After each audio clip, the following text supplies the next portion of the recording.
Институтът по икономически стратегии в сътрудничество с Външно-търговската камара на Босна и Херцеговина днес представи статистика за извършените прегледи на годността на превозните средства на Федерацията. В техническия бюлетин са включени данните за 2010 година. Пред присъстващите представители на различни институции, които имат отношение към този род изследвания, беше демонстрирана обобщената информация за цялостното състояние на автомобилния парк на Федерацията Босна и Херцеговина. Отчетени са видовете превозни средства, средната възраст на колите, описани по вид, автобуси, камиони, леки автомобили, както и най-често срещаните неизправности, спирачната система, светлинната уредба и други. Представени бяха и резултатите от въвеждането на видеонаблюдението по гари и други възлови за транспорт на места.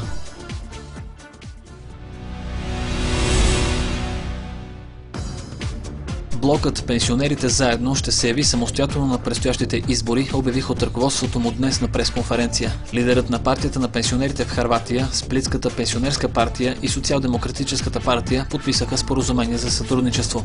Те обявиха, че канят гражданите да се присъединят към тяхната съпротива спрямо сегашното управление. Това обаче не е революционно движение, а цели приспособяването на знания, способности и интелект, все неща, които досега не са открити в нито един орган на управление, в нито една институция и в нито една партия.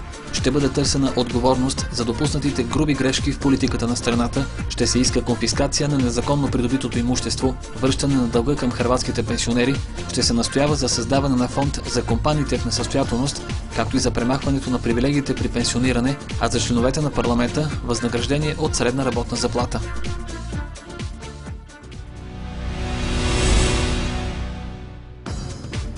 Издателство Прометей организира представяне на книгата "Престъпление срещу евреите". Промоцията се проведе в клуб галерията на издателството, а освен автора участваха и доктор Ана Франкел, професор доктор Душан Берич, Предраг Баич и Зоран Колунджия.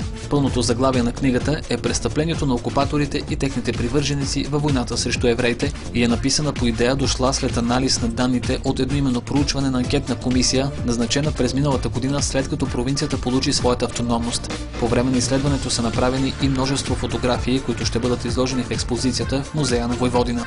Книгата "Престъпление против евреите" се отнася до еврейската холокоста във Войводина, в частност престъпленията на немски и унгарски нацисти и хърватските усташии срещу евреите. Убити са 90% от населението от двата пола и от всички възрасти. Книгата съдържа описание на нацистката антиеврейска идеология, антиеврейското право в Германия, Унгария и Хърватия, начина и темпа на унищожаването на евреите в Бачка, Бараня и Срем, индивидуални и групови мъчения и екзекуции, унищожаване на хора в концентрационните лагери, грабежи на еврейско движимо и недвижимо имущество и унищожаването на еврейски свети места. Тази книга е финансирана от Общинския съвет за култура в Нови Сад.